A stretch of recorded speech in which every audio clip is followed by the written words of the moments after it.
ಇವತ್ತು ಈ ಸದನದ ಮೂಲಕ, ಈ ಮಾಧ್ಯಮದ ಮೂಲಕ ನಾನು ಹೇಳ್ತಾ ಇದ್ದೀನಿ, ಮಾನ್ಯ ಮುಖ್ಯಮಂತ್ರಿಯವರು CLPಯಿಂದ ಹಿಡಿದು ಪ್ರತಿ ಸಂದರ್ಭದಲ್ಲಿ ಡೆಲ್ಲಿಯಿಂದ ಹಿಡಿದು ಗಲ್ಲಿವರೆಗೂ ಕೂಡ ನಾಗೇಂದ್ರ ತಪ್ಪು ಮಾಡಲಿಲ್ಲ ಅನ್ನುವಂಥ ವಿಚಾರವನ್ನು ಹೇಳಿದ್ರು. ನಮ್ಮ ವರಿಷ್ಠರ ಗಮನಕ್ಕೂ ತೆಗೆದುಕೊಂಡು ಬಂದರು. ಆದರೆ ನನ್ನಿಂದ ಸ್ವಾಮಿ, ನನ್ನಿಂದ ನಮ್ಮ ಪಕ್ಷಕ್ಕೆ ಮುಜುಗರ ಆಗಬಾರ್ದು ಅನ್ನುವಂಥ ಕೇವಲ ಒಂದು ವಿಚಾರದಿಂದ ನಾನು ಇವತ್ತು ನನ್ನ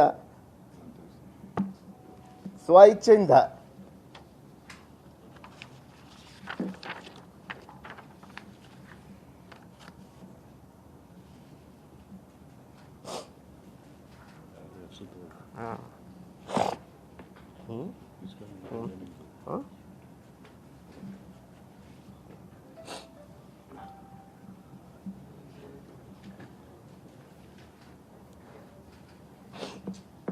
ನನ್ನ ಸ್ವಇಚ್ಛೆಯಿಂದ ನನ್ನ ರಾಜೀನಾಮೆಯನ್ನು ನಾನು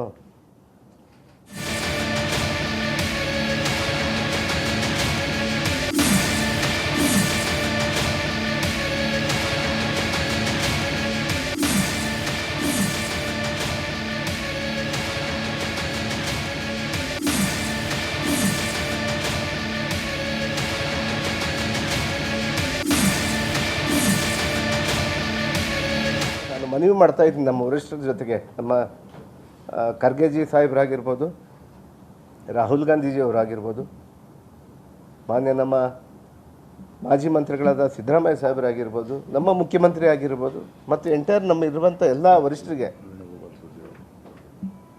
ಮುಖ್ಯವಾಗಿ ನಮ್ಮ ವೇಣುಗೋಪಾಲ್ ಸರ್ ಅವರಾಗಿರ್ಬೋದು, ಸುರ್ಜೇವಾಲಾ ನಮ್ಮ ಇನ್ಚಾರ್ಜ್ ಜನರಲ್ ಸೆಕ್ರೆಟರಿ ಆಗಿರುವಂಥ ನಮ್ಮ ಸುರ್ಜೇವಾಲಾ ಸಾಹೇಬ್ರಿಗಾಗಿರ್ಬೋದು, ಅವರಿಗೆಲ್ಲ ಕೂಡ ನಾನು ಕೈ ಜೋಡಿ ಮನವಿ ಮಾಡ್ಕೊತಾ ಇದ್ದೀನಿ. ನನಗೆ ಒಂದು ಅವಕಾಶ ಕೊಡಿ. ಇದು ನನ್ನ ಬ್ಲ್ಯಾಕ್ ಮೇಲ್ ತಂತ್ರಗಾರಿಕೆ ಅಲ್ಲ.